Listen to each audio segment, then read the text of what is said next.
Hey everyone! So it's been a little while since we looked at this book, but today we are jumping back into the world of Debi and Michael Pearl by taking another look at Debi's book, Created to Be His Helpmate. If you've not seen my other videos on this book, you can check them out in the description below.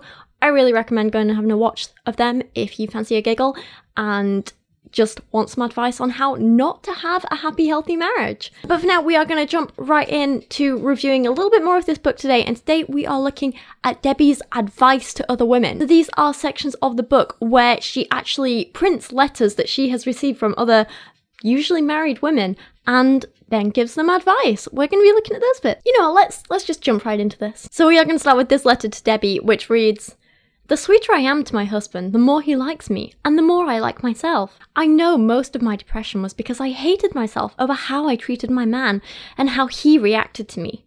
How dumb can we be? We make life so complicated with our demands to be treated fairly. Now I seek to always delight my husband no matter what.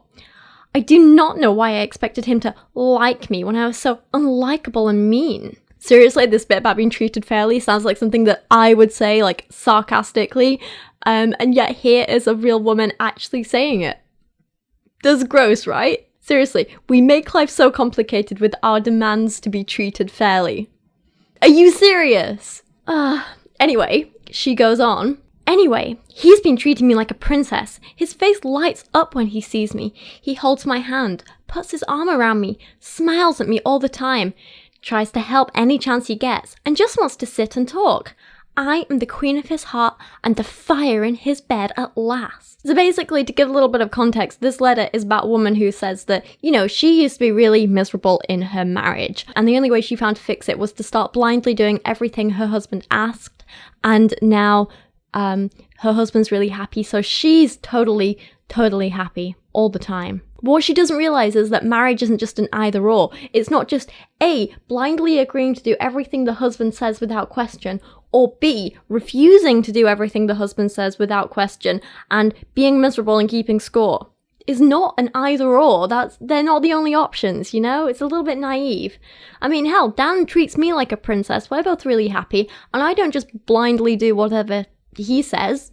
You know, I mean, we compromise. We take each other's feelings and circumstances into consideration, you know. It might be my turn to take Kyra out in the morning, but if I've had a crappy night's sleep, Dan will do it for me. Or it might be Dan's turn to take her out, but if he's running late for work, I'll do it. Because it's about compromise and figuring out what the other needs, and it's not just about keeping score and being miserable. In regards to the author of this letter, if she's happy, then I'm happy for her. I think that's great. And if you don't want to change your life or relationship, you don't feel you have to, that's fine. But please don't try and tell people that the key to a happy relationship is in a woman's submission and in a woman just doing whatever the man wants. Because it's not. That's not going to make every couple happy. That's not going to make many people happy, I don't think. I mean, in this example that you're giving, your husband is probably happier because you're being more considerate of him. And that's the thing to take away from this. You know, be considerate of others' feelings. Most happy relationships occur when people are considerate of each other and communicate with each other and talk with each other and take each other's needs and feelings and wants and desires into account. It's not just one person being completely submissive to the other. I mean, unless that's what you're into, you know? Anyway, another woman writes a letter to Debi about the things she wishes she'd learned when she was younger.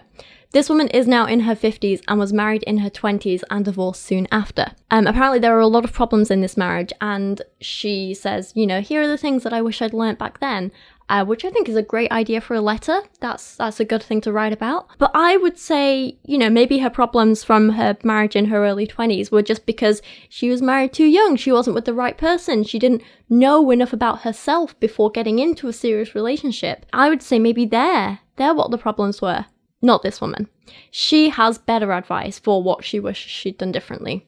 She says, "When my husband acted selfishly at home, allowed his temper to flare and sometimes said curse words, and then went to church and acted spiritual, I wish I had prayed positively for him instead of withdrawing a little emotionally from him and letting my cynicism and lack of confidence in him be so manifest. I wish I had openly showed my love and acceptance for him, not impatiently waited until he acted right."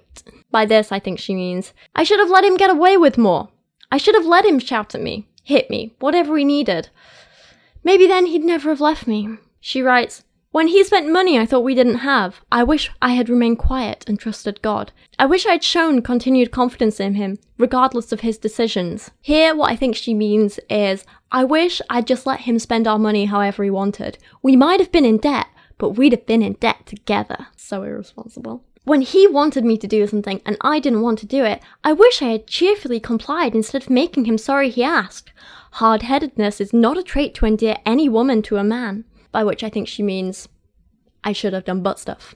Now, in all seriousness though, this is a woman who's just saying, my marriage would have been better if I'd just given up on everything I wanted and hoped and needed and just done everything for the man.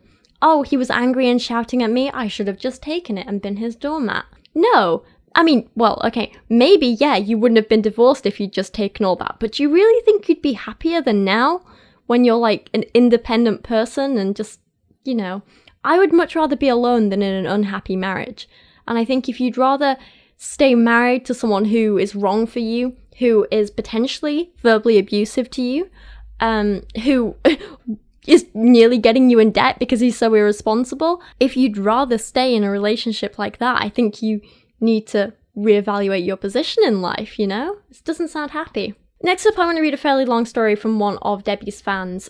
Strangely, here we also have a theme of throwing rocks. If you saw my last video, you'll know that Debi Pearl said that she threw rocks at her husband when they first got married.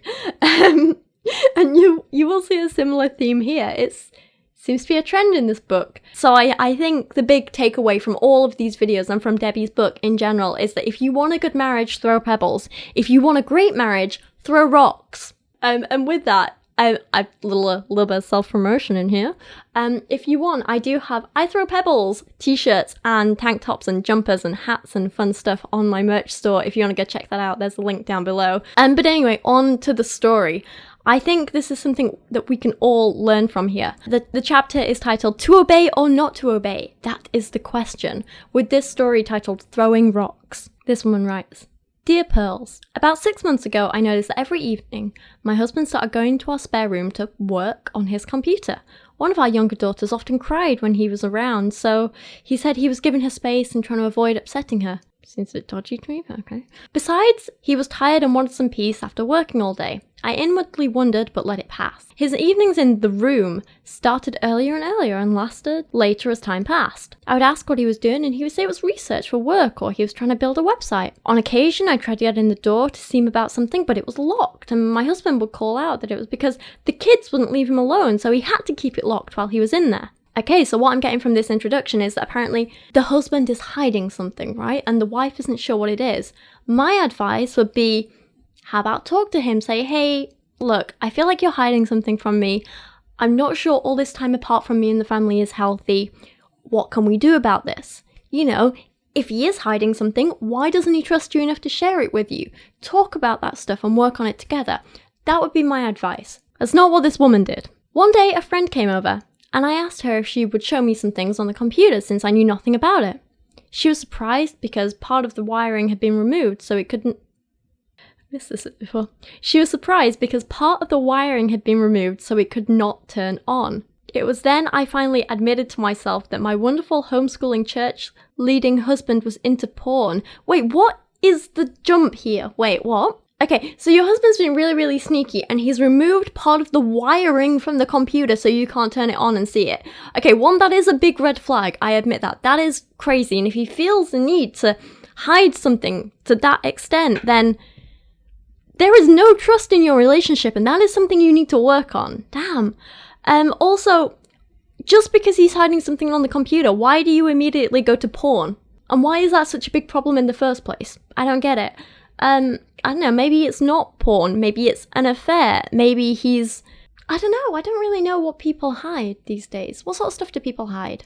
I know, it could be anything, it doesn't necessarily have to be porn. Anyway, she has this suspicion, and instead of confronting him and talking to him about it like a mature adult, she decides to get sneaky. She says, I fixed the window shades to where there was a tiny crack, and moved the computer screen and desk a little so I could see the screen when I looked in through the shade from the outside. All my day, my blood boiled hotter and hotter. I was so mad it scared me. My husband went into the computer room right after dinner. I waited until I knew for sure the children were asleep. and then I went outside to peer into his office. This is totally not healthy behaviour. What I saw on his screen was shocking. I will never forget it as long as I live. I am disgusted such a thing attracts him. I backed up in confusion and anger, and I just wanted to throw the wrath of God at him. That is when I remembered the big stones around the flower bed I was standing in. I picked up one about the size of a kitchen plate and threw it through that window as hard as I could. It busted right through that recently installed Anderson window. My husband was running out to stop the bad guy by the time I got into the house. I passed him and ran straight into the room carrying a rock with me and finished the job. Of course, when he heard the smashing inside, he figured out he had been caught. I was screaming like a crazy woman and bleeding from a few superficial wounds where glass had thrown back at me. The kids woke up and came in crying, so it was the worst possible scene. Let's just recap this. She doesn't like something her husband's doing and is suspicious, so she decides to sneak around. She finds he is hiding something. She sets a trap. She catches him out. She throws rocks, causes a scene that upsets the children, and smashes up his computer, and then boasts about screaming like a crazy woman. Yeah, this isn't normal or healthy, and I do not recommend any of this. If you want to know what to do in this situation, just do the opposite of this woman.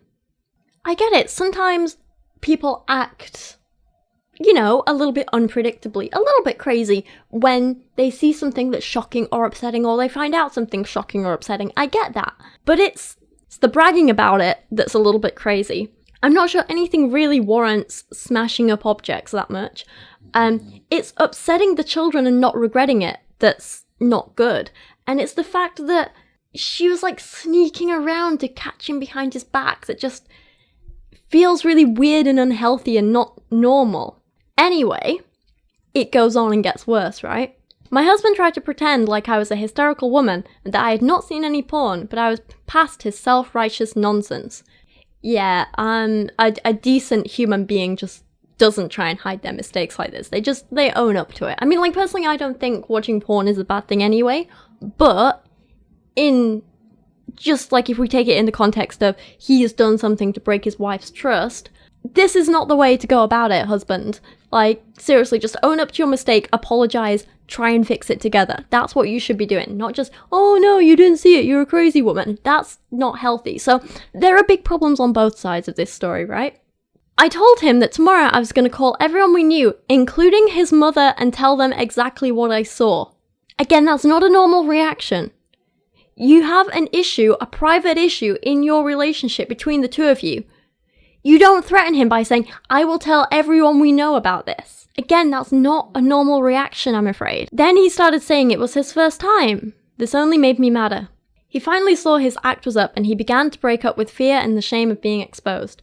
I do not regret my actions at all. You should. I felt God was at least as mad as me that this man who expected his wife and children to exemplify Christ was hiding behind a door looking at filthy pictures. I mean, okay, I don't agree with, being mad at watching porn, but I get that, the trust is broken and there are issues there, but I don't think threatening to tell the whole world about it is the way to fix this. I did not tell on him, but he knows that if he ever goes in and shuts a door or shuts himself off from his family again, I will assume he is into his evil trade and I will talk and talk and talk. I don't consider it blackmail, it's accountability. No, that's blackmail, love. That is blackmail. He has proven he is not trustworthy and that he uses his authority and religious clout as a cover for his sin. So the doors will be open and the children and I will have access to him at all times. He will not have a job where he is free to play on the computer and he will not go out at night without one of his children with him. He will come straight home from work and not stop over for an hour or so anywhere. He can do whatever. I expect him to act like a husband and a father. I will forgive him and love him and honour him, but he will know there are some things that I need from him that will be a surety to me that he is remaining faithful and true. His openness to us will give me peace and cause me to believe in him. Hell, this just doesn't feel healthy. You haven't addressed any of the big problems in your relationship. You haven't addressed why he felt the need to hide things from you in the first place, why he couldn't trust you.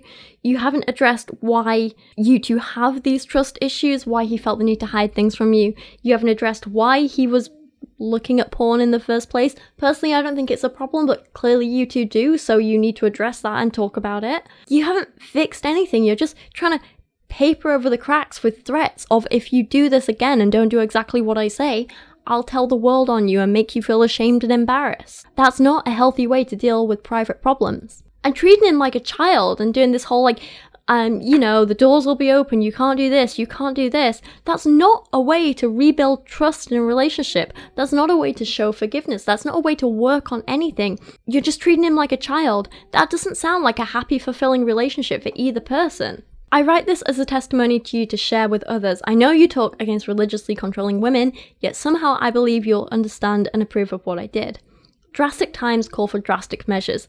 I believe if I had stored up my suspicions and tried to reason with my husband, he would never have confessed his sin, and I would have grown old and bitter knowing he was an unfaithful deceiver. I know I would have come to hate him, and this would have destroyed us as surely his porn was destroying us. He is thankful now that I threw the rock. He told me his first thought was that God had broken into the room and it had scared him bad. He said he needed to see how mad the porn made me for him to see how evil it really was. We are rebuilding and know it will take time. I feel like we have been through a terrible battle and we are both weary but relieved it's over. I know there are thousands of women in my same shoes. Pray for us, pray for my husband. I don't think this is a good story. I don't think this exemplifies anything healthy with relationships. I don't think this is a model that other people in relationships should look up to. I think it's the opposite of what you should do. If you have issues, talk about it. Don't sneak around and try and catch someone out. That's not healthy. Relationships are built on trust and mutual respect. Sneaking around trying to catch someone out isn't respectful or trusting at all. Just shouting, this problem is all your fault and you need to change immediately, isn't going to help anything. You need to figure out why you have those problems in the first place and what you can do about it together. Just expecting him to do everything isn't really going to work here. It's a two-way thing, and I think there are big faults on both sides in this story, but that's just my opinion. I'd like to hear what you think of it. So Debi likes to use this letter as an example of when, one of the few times where it's okay for a woman not to just blindly obey her husband. And then she actually gives more examples of when it's okay to not obey. One of them here, this one is kind of disturbing. So again, I'm going to put a warning in here because this one does talk about child abuse. So if you don't want to hear this stuff, skip forward a bit, okay? But here, Debi has another letter from a woman called Jean, who is a mother of 7. She writes to Debi and says that her husband is sexually abusing her 13-year-old son and she doesn't know what to do. She writes, I'm scared. I have strongly suspected Dan was doing porn for a long time, but tried to mind my own business. Now this terrible thing is happening. I am praying, please, dear God, I am begging, make them write me back today. I told my son to play sick tonight until I knew what to do. And then she asks the Pearls for advice. I'm sorry, but if you don't know what to do in this situation, you should not be a parent. You immediately call the police and get that kid to a therapist. Simple. You figure out someone's abusing your kid, you take them out of that situation. You don't just leave them around the predator and tell them to play sick so they don't have to go out with them, And you don't just pretend like it's not happening. You don't just pretend to the predator that you don't know it's happening. No, you kick them out the house. You call the police. That is what you do immediately. There's no ifs, no what about in this situation? What about this situation? No, you protect your child. That is what you do as a parent. There should be no question about it. There should be no time to write letters to religious whatevers. No, you protect your child. Anyway, sorry, this gets me a little bit mad. Anything to do with, abusing children just makes me angry, obviously. So, Debi says, we told her to call the law so they could set up a time to catch the sodomites at the rest stop, including her husband. She did. So, context of what had been happening in case you didn't read what was on screen. This woman found out that her husband had been taking her 13-year-old son, his stepson, to a rest stop where a bunch of gay men would abuse children, young boys, right? Debi just makes a big deal about them being sodomites. The issue here isn't that a man liked other men. The issue here that this man was raping an underage child who was unable to consent. It would have been just as bad as if it had been done to your daughter. Don't call the police to catch the sodomites. Call the police to report child abuse. Debi then warns that AIDS is now a factor that must be considered, both for your own health and the health of your children. Because we all know that all gay people are infected with HIV from the moment they dare look at a member of the same sex. The virus just hops into them, doesn't it? No, seriously though, I agree. Anytime you find out that someone has, been unfaithful in a relationship, taking the child aspect out of this, of course, you should get tested for STDs, just in case. It's the responsible thing to do. And in the case of your child, obviously get them tested as well. It's a responsible thing. But don't just be all like, oh, HIV is an issue because they're gay. No, all STDs are an issue because he was being sexually irresponsible and not monogamous and blah blah blah, and you get the idea here. My point is, Debi just seems a little bit prejudiced here for the sake of it, and while she kind of has a good point here, it's not coming from a good place, is what I'm trying to say. Next up, we have a letter from a woman about her husband, who is a man who has finally plucked up the courage to tell his wife that he enjoys wearing women's nightgowns in private. His wife isn't comfortable with this and decides to write to the Pearls about it. But instead of encouraging the couple to talk openly and honestly about this and seeing what they can do to make them both happy, Debi's advice is this. God did not delegate a man to the authority to induce his wife to participate in mental lesbianism. And to express her disgust for his cross-dressing, she must make it known that he is an unsaved man, on his way to hell, and that she is not going to dishonor her Lord. So nothing like shaming your husband for expressing himself, is there? She literally puts this on the same level as raping a kid. Literally, in her writing here, she makes it sound like a man wearing a woman's nightie is as bad as a man raping a 13-year-old boy. They're not on the same level. They're not. Actually, no, she probably makes it seem worse because she never said that the paedophile was on his way to hell, only the man wearing a nightie. Then there's a huge rant about how if men are useless, it's because their wives aren't good enough. If a man is mean, addicted to alcohol or drugs, if a man is lazy, it is the wife's fault because the wife clearly isn't doing something good enough. If the wife is doing everything right, the man should be perfect. So if there's a problem with the man, it's because of the wife. And then we get a little letter from a woman who is asking for advice in a very specific situation. She says there was this one time when she'd be working all day, looking after the home. She'd been looking after her sick children all day. She had a newborn baby and she was absolutely exhausted.